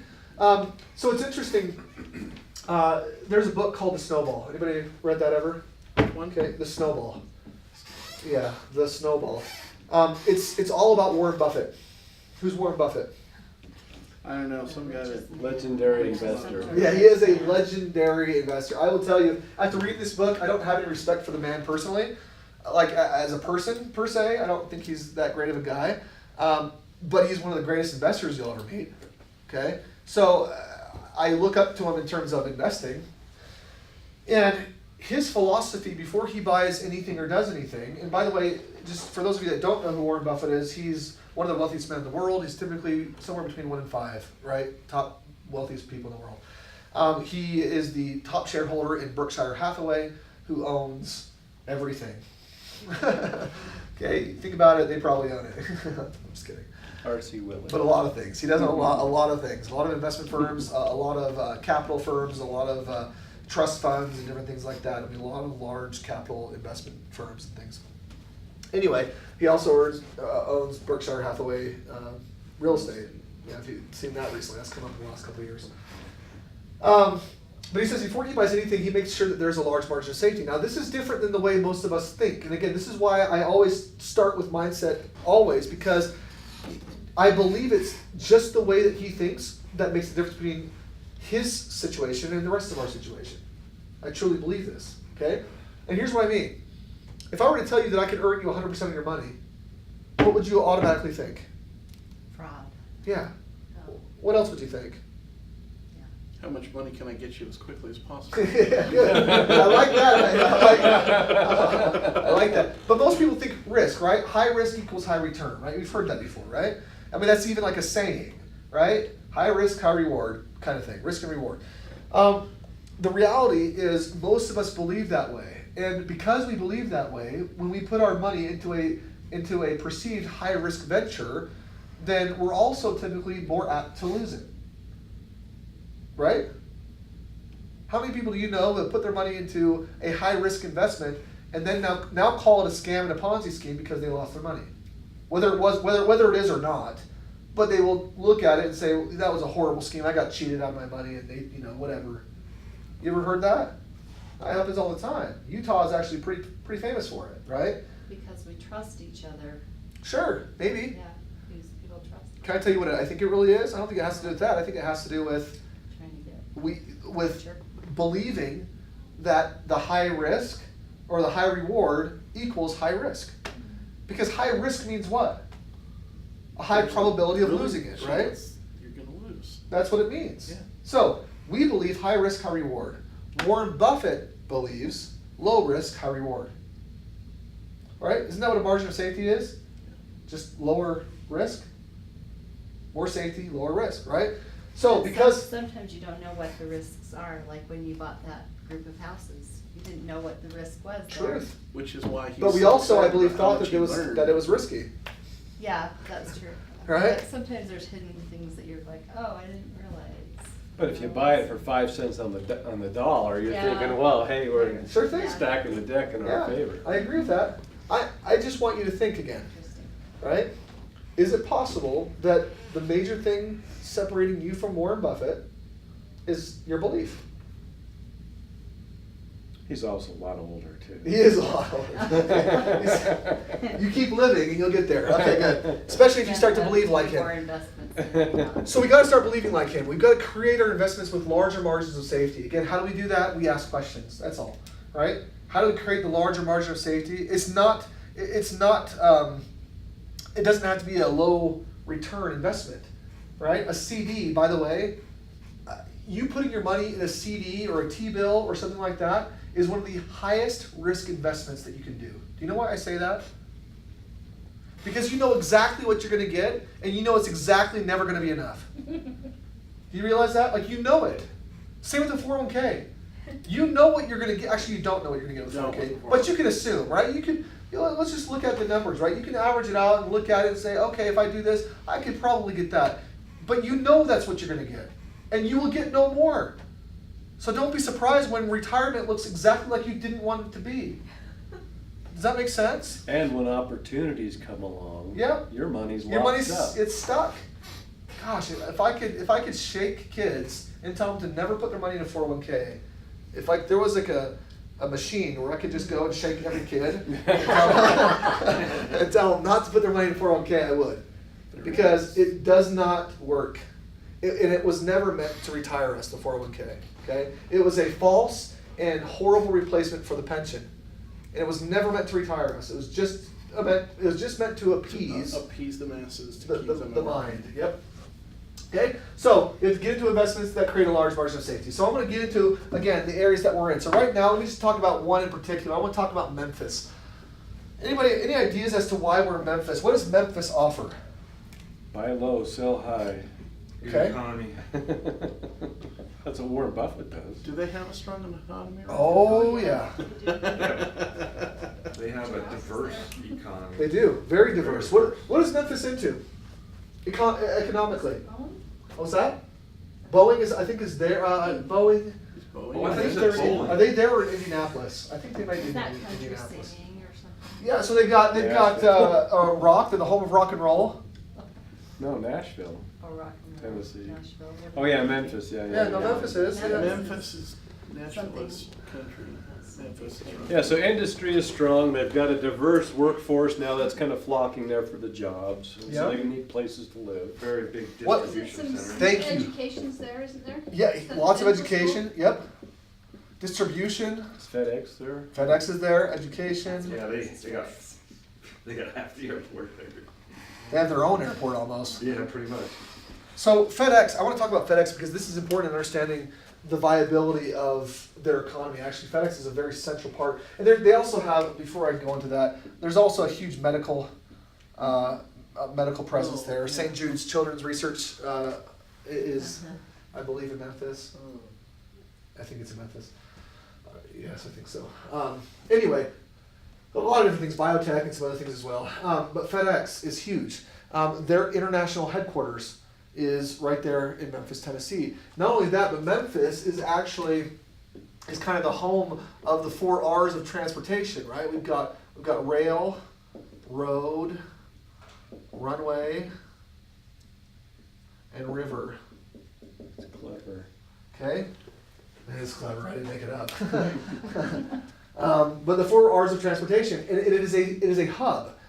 They have some of the largest trucking businesses right there that are founded and go through Memphis. I think there were something like, I can't remember off the top of my head, but a lot of routes and companies that go through because of this specifically. But again, back to FedEx, there are a lot of companies that have now planted roots right there in Memphis, right around FedEx, to provide better customer service. For example, companies like Apple has a distribution center right there in Memphis. Nike, ASICS, Target, Disney. There's a whole lot of others as well. But they're there because if your laptop or your phone or whatever, your Apple computer breaks and you need it fixed, and you send it to my repair shop that's right here in Memphis, Tennessee, and I fix it, I can have it back on a plane and back to you in 24 hours. Right? What amazing customer service, right? There's a reason that I would want a distribution center to be there rather than wherever my corporate headquarters is, right? And not only that, but it's centrally located. If you look at Memphis on a map, although it may seem like it's kind of down in the southeast a little bit, Yeah, if you look at population if you look at centers, population it's very centers, central. it's within a 2-day drive almost to anywhere in the United States. That's why St. Louis is next. Uh-huh. I don't know if you've been studying I St. haven't. Louis. No. Yeah, it's all of that. Very similar. Yeah. So Memphis. What else is in Memphis? We covered some good Barbecue. things. What's that? Barbecue. Barbecue is in Memphis. Sure is. And that actually brings a lot of people there too. How about well-priced housing Yes. Oh, thank you. right now? Yeah. Right now, so Memphis is a great place to be because if you look at where we are right now, what is the median home price here in Utah? 220,000. 220. I think it's actually rising right now. Good. If I'm not I'm mistaken. glad to hear that. I think the median is somewhere around 280, and maybe that's close. Maybe Really? Maybe that's more the Salt Lake or. A month Provo ago it was area. 220. Are you sure about that? Yeah, Chris said it. I think Chris was. Well, Chris had me on television. Chris was wrong. I believe it's right around 280 and creeping up towards 300,000. Wow, that's good to hear. And I'm not talking about the rural areas, more. I'm talking more in the metropolitan areas together. But yeah, it's right around there. So again, a home that right now, and this is, just let me qualify this a little bit. This is a 4-bedroom. This is a 2-bath. 4 bed, 2 baths. You know, My you're- price About just went up. 2,000 square feet. Yeah, you're looking right around 2,000 square feet. Yeah, right. You're looking about 2,000 square feet ish. Right now, and this, again, median isn't the same as, there's a difference between median and average as well. You realize that, right? I won't get into all the math right now. But anyway, the point is these homes are going for a certain amount. And this means, you know, on a home like this, let's just say the rent is around $1,200, right? 13 is Put ours. it, put it actually. 14 and you'll be a little more accurate. Let's just say the rent is $1,400. You can get almost this exact same home in Memphis for about half the price. And the rent will be similar. You know, the rent may be a little bit less. Let's say the rent's about $1,200 or something like that. Okay. Wow. So again, about half the price. Rent, that just means that you're getting what? How much? That means you're getting double the cash flow. Double. Yeah, yeah. Okay. This is one of the reasons why we're in Memphis. Same reason that we're in Charlotte, Indianapolis. Orlando's a little bit different, but this is the reason why we're in those 3 markets right now. Is because you can get the exact same or better home for about half the price, which means you're getting twice the cash flow. Make sense? And- we got 2 houses in Tennessee right now. We paid $180 for each of them, and we're getting $1,500 and $1,600. Yep. $1,650 Yep. on the second one Yep. a month in rent. Even better. So again, I mean, there's ranges, of course. And they don't call you when the toilet's backed up, do they? No, they call my property. Probably not. That's right. That's right. So again, we've done our research. These are areas, by the way, if you look at the charts, these are areas where the population is doing this. The need for owner and owner occupied housing is on the rise right now. Rent values are on the rise right now. Home values are on the rise right now in these areas. Population, like I said, I think I already said that, is on the rise. So, when you look at also the infrastructure that's being put into these areas, same thing with North Carolina, Indianapolis, and Orlando, there are millions, hundreds of millions of dollars, if not billions of dollars, being poured into these cities in infrastructure being built, right? In roadways and in new complexes and sporting and all that kind of stuff, which is, again, driving that economy. So those are a lot of the reasons why we're not only in Memphis, but in all these other areas. Orlando is a little bit different just in the fact that it is also one of our growth markets. These other areas are cash flow markets primarily. You're not going to see as much growth. I mean, you'll see your typical, 3, 4, 5% a year type of growth. But Orlando's slated for a little bit more. And going back to that chart that I had mentioned before, let me just put that right back up for a quick second.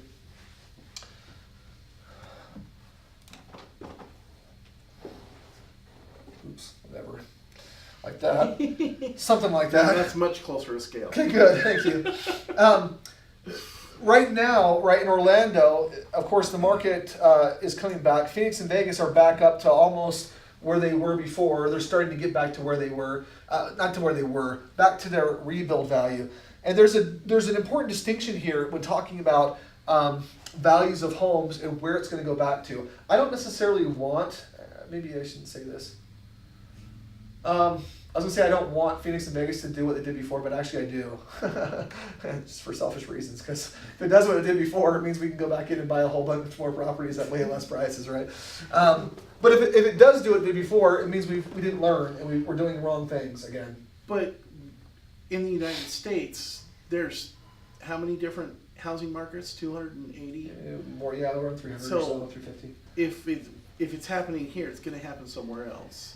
Except for we experienced. Except for the Memphis Mecca. We experienced a national decline, but only certain markets did we experience that crash because those were overinflated markets. Those pocketed areas were overinflated, and there are other areas that will probably never experience that type of overinflation, just because it's not the type of market that draws that kind of economic They don't growth. have the big Right. infrastructure. Correct.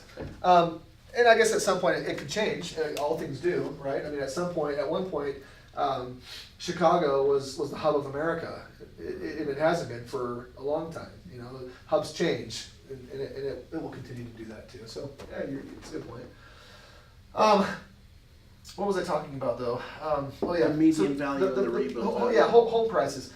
So So right now in Florida, we still have, and whatever that is, we still have this room for growth. And there's a difference between, again, speculation and then just understanding where the market needs to come back to for it to come to stasis. And what I mean by that is when we were buying homes down here for $80,000, what we knew that the market would have to return to a certain point. Okay? Not that it would go back to where it was before the crash, but we know it has to return to a certain point. The way that we know that is because you can't build a home for less than the cost of building a home. Right? Right, material. Right. I can't go to Home Depot and say, hey, will you just give me all the materials for 50% off? Right? And they'll laugh at my face and throw me out of the store. Right? So because I can't do that, I know that there is a cost of building. And what I also know is in most areas that are big metropolitan hubs, there's typically population growth, right? And again, where population is growing, but the demand or the supply of homes has stopped, right? Usually when there's a crash, they stop building right away. It's the first thing that happens, right? No building happens. All the construction workers. All the lose their construction workers lose their jobs. They have to move out of state or whatever, find other work, right? So, what I know though is because the population doesn't stop growing in a recession, what happens in a recession? Have more renters. Yeah, you have more renters. You also have more babies being born. It's the truth. because they don't have anything else Just to so do. you know, right? They can't People afford lose beer. their jobs in their homes, so they have to do something. Anyway, okay? It's the truth, okay? Look at the statistics. Every time that there's a recession, there's typically a population boom down the road. I thought it was after a war. That too. That happens too. Okay, so you have this recession. And by the way, the war is typically following a recession, right? Wars actually help bring countries out of recessions typically, which is also interesting. But anyway, so you've got this recession. I know that at some point they're going to have to start building again because the supply of homes is going to be back down to nothing. They have to start building again. When they build, they cannot build for less than the cost to build. When they are building those areas, that means that the home that I bought for $80,000 will have to at least be brought up to the rebuild value. Does that make sense? Yep. Right? So again, this isn't speculation. I don't believe in speculative real estate. This is the real estate just coming back into its normal stasis of where it should be. It's important in understanding that.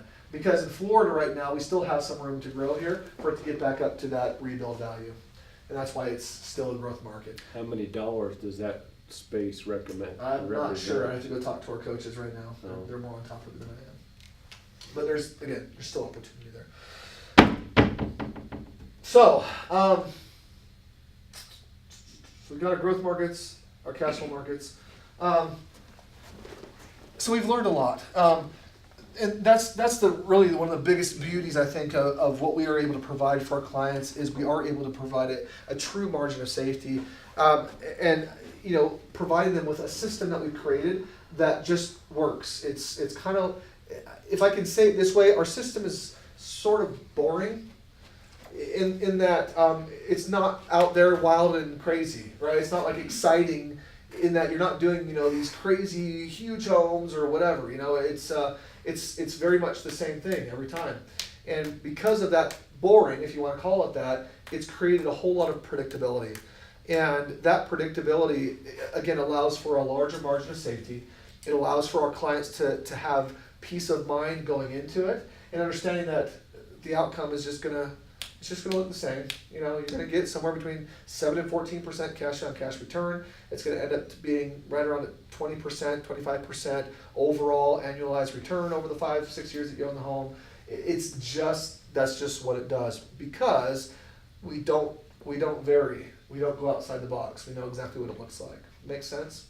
So, that being said, whatever type of real estate you're doing, I want to move into more of the creative stuff. Whatever type of real estate you're doing, my recommendation is create a system. Whatever it is that you're looking at doing, especially with the Limitless real estate community, is to find something that's working for you and then duplicate it. Do it again and again and again. I think again where the folly happens is when you have a little bit of success and then you're like, oh well, I had success here. Let's go try this thing over here. And it's like, oh, I had success there. Let's go try this other thing over here. That looks shiny and fun. And then all of a sudden you lose more than you made on the other two, right? I can't tell you how many times I've seen that. So do something when it works. Duplicate it. Be willing to also learn from other people that are part of this community, and grow from their experiences. What are some of the greatest things, those of you that have been with the Limitless Real Estate community for a little bit, what are some things that you're learning right now? What are some of the greatest learning experiences that you're having that we can also learn and glean from?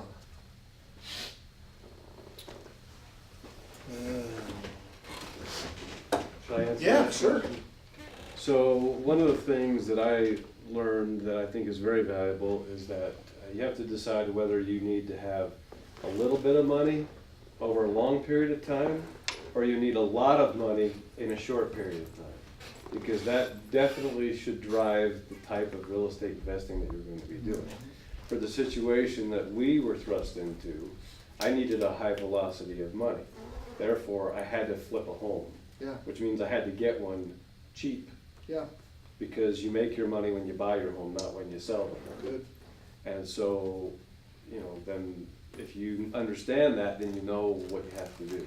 Fortunately, I had all kinds of skills and tools and people around me, and I could make that happen. But your average office person probably couldn't do that. You know. But on the other hand, if you've already got a career and you're making money and you're settled into something and you're looking to, you know, have a better retirement plan than your 401k, then owning some houses in the Done For You program, I think, is superior. In fact, when I talked to Chris 2 years ago, I wanted to go to some large religious organizations that are predominant in this area and talk to them about making this an option for retirement plans. Why should people, I used to work for that employer, why should people have to only have 401k plans offered to them when they could have other things, Yeah. you know, which are better? So I think that you know, all these different tools have their place. You just have to know whether you need the screwdriver or the wrench or the hammer right now, you know. Absolutely. And as time goes on, It it can change. changes. Mhm. And you need to be astute enough to know that. Good. Good. Anybody else? What are you learning?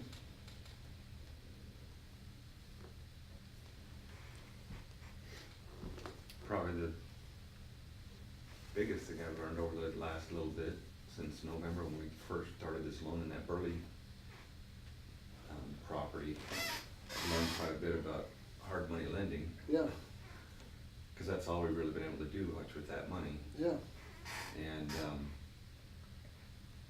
I can't say I know everything, but I've learned a lot. Good. Anything that those that are looking into hard money lending in terms of real estate and what you're doing here, anything that you feel like you've learned that you can help other people to avoid or maybe do more of? Well, when it comes to hard money lending, there's a lot of trust in the person you're loaning the money to. Yeah. So, Do your due diligence in that person? yes, due diligence in that area. And I think when I first started doing it, I didn't understand really what I could get out of it. But the second hard money loan that I just did, I got more money. Good. Good. So, So you learned from the first? yeah. Good. And you made some adjustments. That's awesome. Good. So there's progress. That's great. Absolutely. Okay. What else? I can throw something else out. Yeah, As and while being- you do that, I'm gonna go grab a quick Okay. drink. So as being part of this community, I guess I'll talk to this audience over here since Steven just walked up. Yeah. But as being part of this community, one of the things that we were brought in contact with were other tools that are available.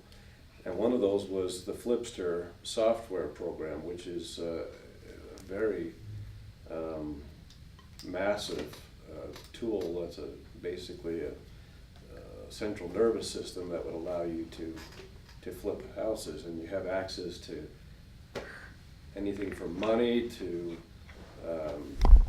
subcontractors, general contractors, you know, market information. I mean, the whole thing is right there. And for a period of time, it was just a few months, they, meaning the Limitless real estate community, got the subscription paid for us to use that. That's not available now. I don't know if, did anybody else in this room have I was access going to to, it. but I guess I missed out on that. That's gone now. I mean, you can We were have in the a, middle of a few things, it was pretty cool. you can have a special discount if you contact the company that creates it, but, Interesting. So the But any- monthly membership? Yeah. yeah. Yeah, you pay monthly, yeah, I mean, it's something like, what is it? I think the discount is like $250 or $299 a month or something like that. Normally, it's like Wow. $400 a month, I think, something like that. Wow, that's And- expensive. Do you think that's worth it? For one Um, person, I can see for a community like this. Well, That's expensive, I think. It might just. I think Jerry Norton is his name. Is that his name? Gary. Gary Norton? No, it's Jerry. Jerry. Jerry Norton. Jerry. You know, he came and presented to us for 2 days, and he's a great educator, and his whole notion was to create a system so that he doesn't have to be doing what I'm doing right now. I mean, I'm working many hours, and I'm doing a lot of the work myself, and you know, his idea was to, let's create this artificial intelligence so that a person can let this thing run on its own. It becomes more of a business owner rather than a self-employed person. You know? And so I think he's intelligently put together the right team and created what was needed to.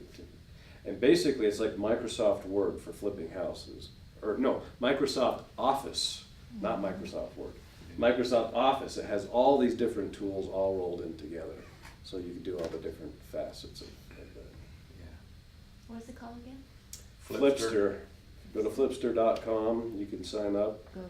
And if you're part of are you part of the Limitless real estate community? That's a I should discount. be now, yes. That's a discount. Yeah, so there's a discount. I don't know if you have to act within a certain amount of time. But it's, it takes some time to learn where everything is, but he has all these tutorials built right in, so that as soon as you get to a page, They're really good. he's got a video that comes up of him talking, and And Jerry made this. yeah, and Yeah, his right. team, yeah, He's the one doing all the videos yeah. that we saw. Yeah, so I mean, I wish I would have, I started using it, I wish I would have learned how to use all the different parts of it. But anyway, I already got a house, and so we started doing things. We're just talking about flipster.com. Oh yeah, yeah, yeah. Jerry Norton, good guy. Okay. Let's open up for questions. What questions do you have? What are you still looking for? Do we have a way of people that are visiting with us online to contact us while we're here about deals, so we can do some wheeling and dealing? That is a wonderful question. Do we have a chat function there? Yeah. I guess we do. Okay, So if anybody is currently viewing this as the live stream, they can type in the comments, and that's your job, is to Exactly. tell us when that shows up. There are Okay. 5 people on right now. Cool. Sorry, just dropped to 4. Didn't like your comment. No deal, yes. Yeah, I'll keep an eye on the chat. There's No nothing deal. there right now. Okay, yeah, if there is anyone on that's watching online, if you've got a deal, if you've got a question, if you are wanting to be a part of a deal, money, credit, you know, if you know someone, whatever, type it in. We'd I love have to a hear from question you. about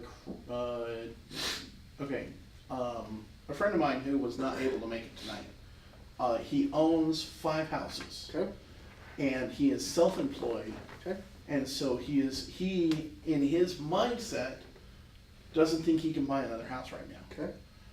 But he has good credit, and he owns 5 houses, and he has equity and whatnot in those 5 houses. Yeah, Is there a possibility of a path yeah, to a 6th home through Stromberg? sure.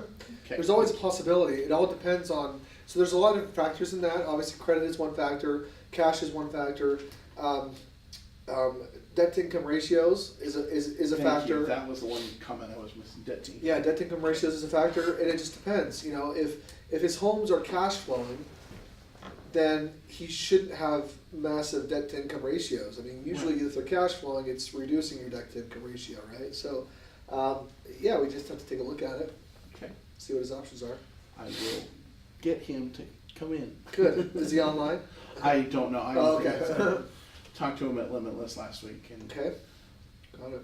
told him about the meeting, but he's not here, so. It's all good. What else? What other questions do you have? Where's Gary Norris these days? I'm not sure. He's doing some other things right now. I'm not sure what he's up to. I haven't You talked to him mean about like at this moment or generally in the last month? Is he doing other it. Yeah, I haven't talked to him. Oh. Yeah. Are Jerry and Gary related? No. No. Okay, just wondered. One's Norton and one's Norris. Oh, Ah, that's there we why. go.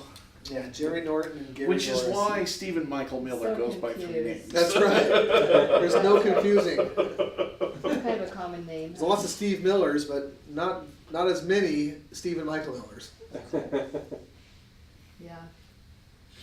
Okay. What else? What other questions do you have? I'd like to learn more about the hard money lending, how that works. Yeah. I don't know. Have you guys done a bunch of that or just a couple? A couple of loans. Talk about it. Talk about the terms, if you would. Just Yeah. So what is a hard Like, money how- loan?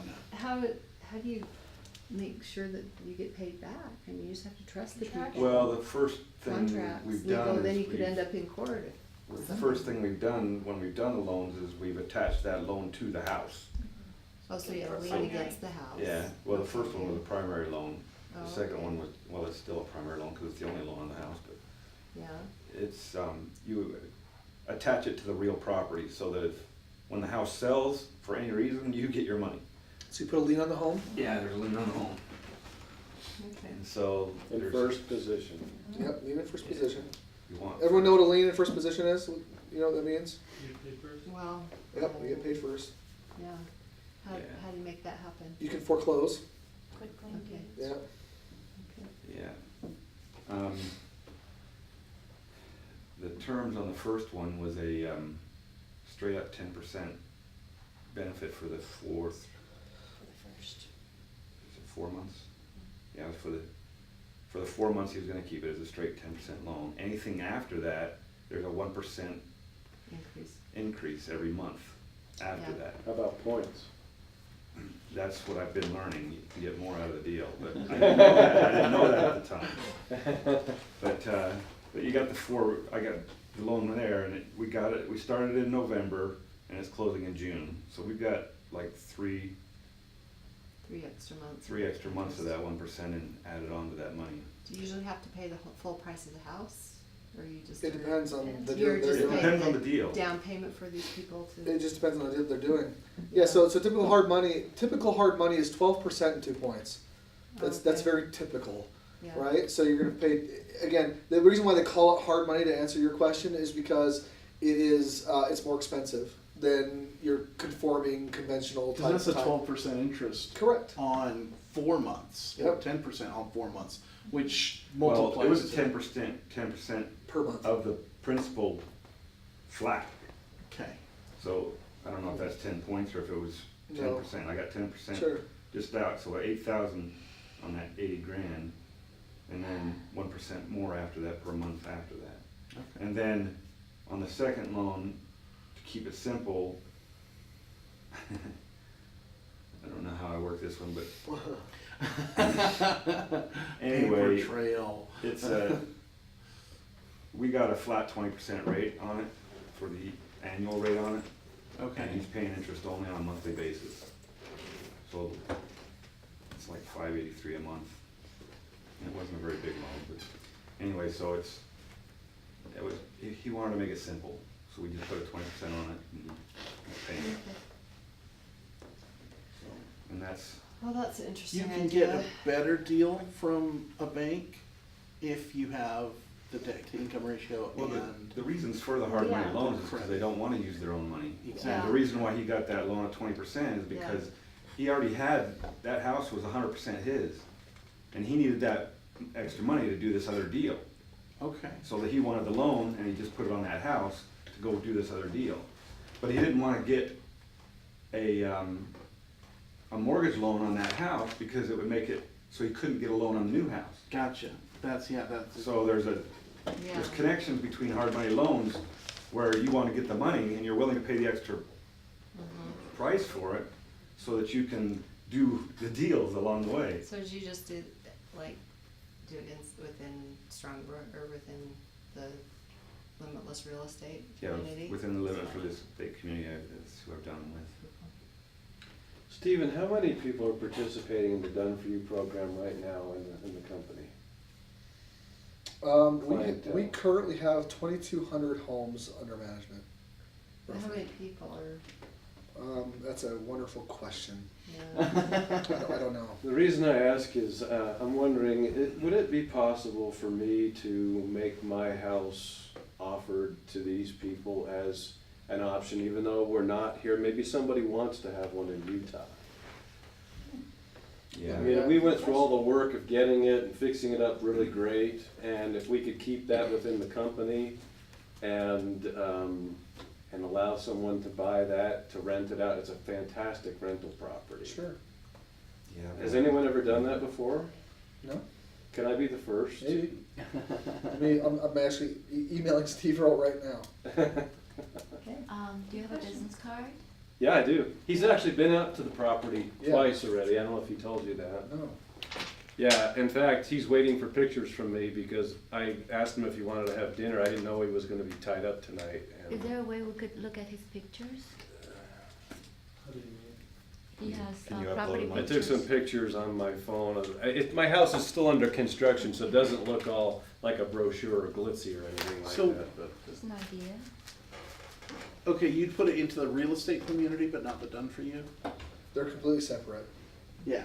Yeah. No, I mean, it's open to the real estate community, it has been, because I'm part of the Facebook page, you know, Okay. and people On know about it Facebook. there, but I'm talking about if there are people in the Done For You program that want to have a property in Utah, specifically Utah County, for whatever reason, I would love to offer that to them within the company as a private sale before I list it to the public. Because it's a fantastic rental area, I mean, it's got a lot of features, just like you went through on the board here with all the different factors, and we have that, and in my opinion, it would always be full. And, you know, it's not far from here. Do you have your pictures uploaded somewhere that we could just view or no? Well, the ones I took today, I mean, they're, On Chris, the Limitless Real Estate Community, there's a link to the video of them touring the house. yeah, Chris Crone came and toured it, which I really appreciate. That was a And he month came ago? with a half a dozen people that were in the group, that was a month ago. Mm. And so now, you know, we're further along, even though we cleaned up before they came for the tour, so actually that looked a lot tidier than it does Then what it today. looks now, even though more work has been More work done. has been done, you know, we're almost to the end, but, and I didn't try to tidy up before I took these pictures, but, yeah, we're like only about, you know, a few days away. I'll have to respond to it. Thank you I just very much. emailed. Yeah, thank you. That's also what investors do, is jump on it right away. If I would have waited on that, it may not have happened. But I jumped on it right Because away. you've already, how many Yeah, like buyers have that. you had That's right. come in and offer already? We've already had two people that, you know, we haven't even listed it, and one guy in the neighborhood says, I've been watching you, and I wanna stay in this neighborhood, and he's come and walked through it already.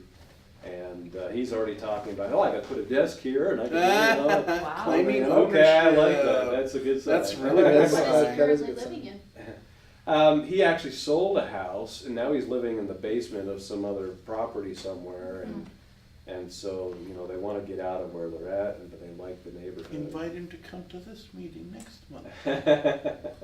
Sell them the house first and Yeah, Yeah. that's right. So who do I call if I have a question about something like a deal that I'm doing, and just like, you put it in the Facebook community and Just everybody just Facebook? starts Uh-huh. jumping Yeah. on it. Yeah, Chris will jump on that. okay. Thanks for doing that, Stephen. Yeah, you're welcome. What else? Any other questions, comments, ideas? So to find out more about the programs, is it best just to get on the sites and? No, so I can actually go through the programs with you real quick. If she wants to look at pictures, she can just swipe through here. So, our Limitless Real Estate Community is, there's two different options. There's a 1 year and there's a 2 year. The 1 year is 15,000. The 2 year is 25,000. And that basically has, there's a monthly training. And that monthly training is typically 1 day, is that right? Yes, Yeah, I don't and know. then the quarterly is 3 days There's a quarterly, with a field trip. 3 day. And then there's the Facebook community. There was a lot of deals that have happened on that Facebook community.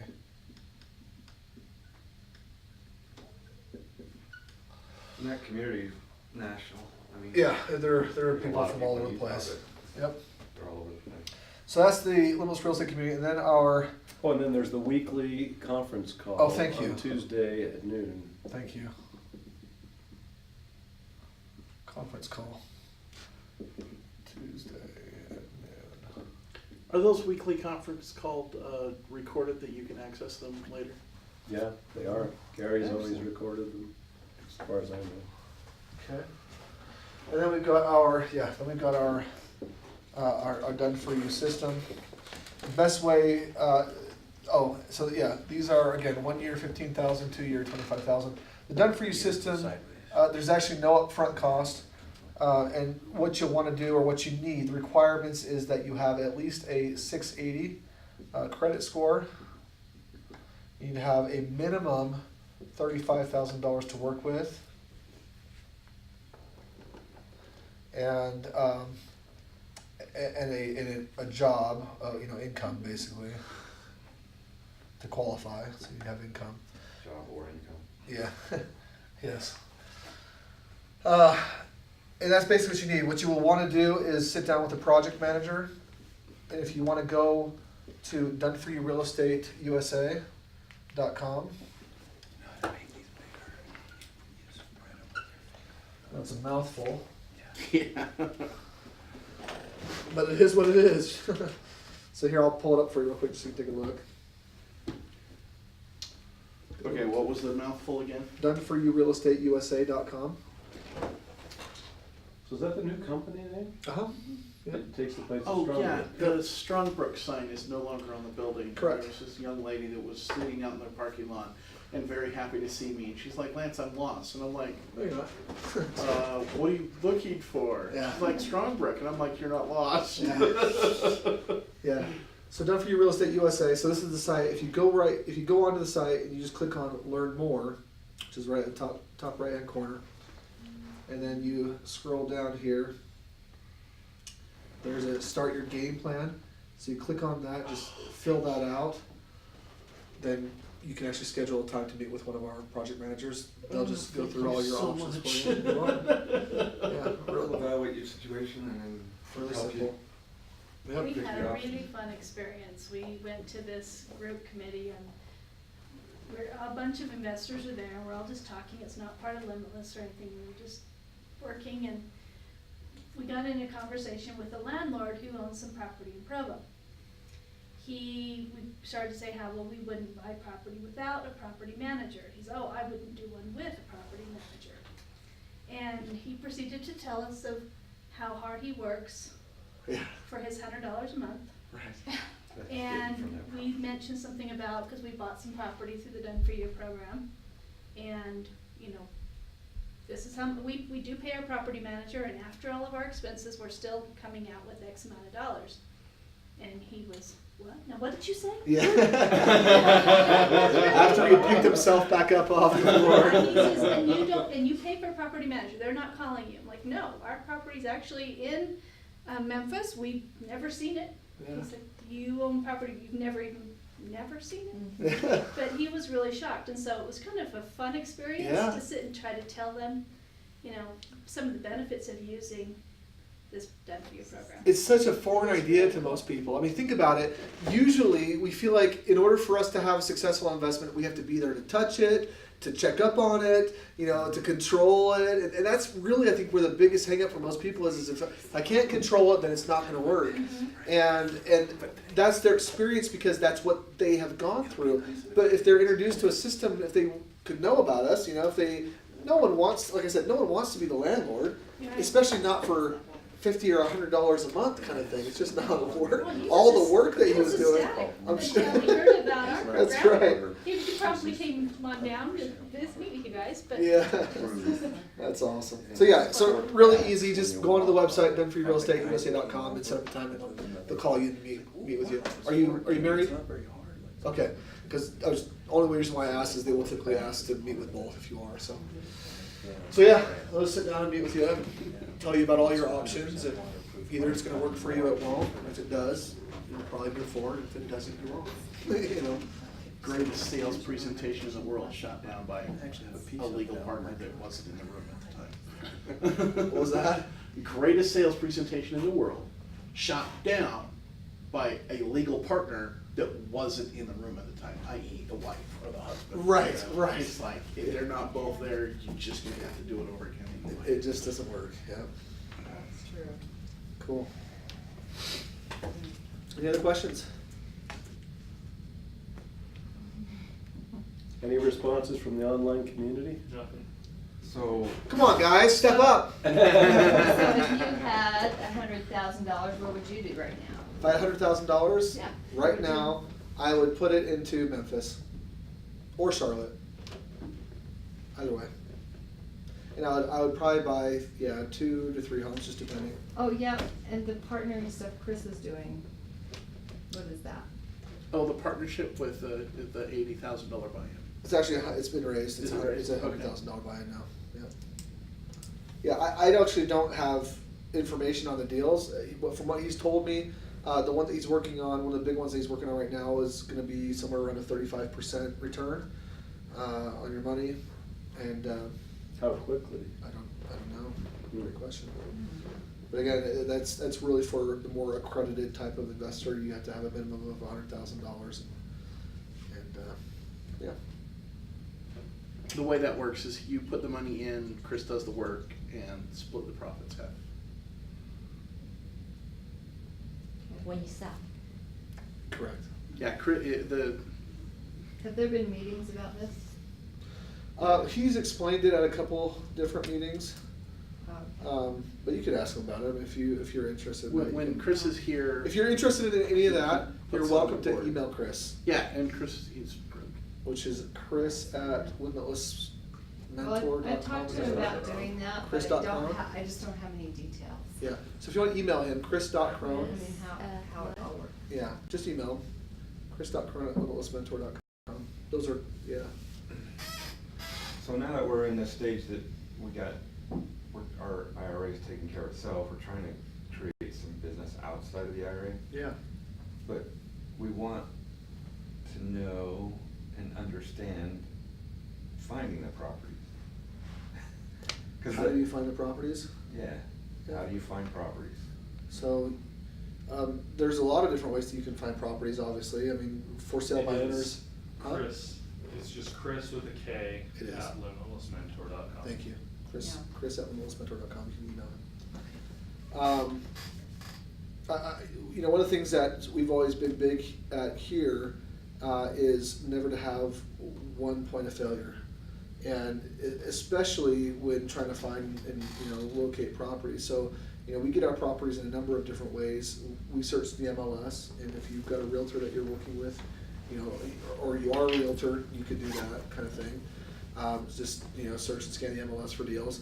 And the reality is there will always be deals to be found, even on the MLS. You've got the majority of the deals that are priced just right. I'd say, if you know the bell curve, you've got 90% of all the deals are going to happen within one standard deviation. They're all having the right time, the right, right price, just the right way.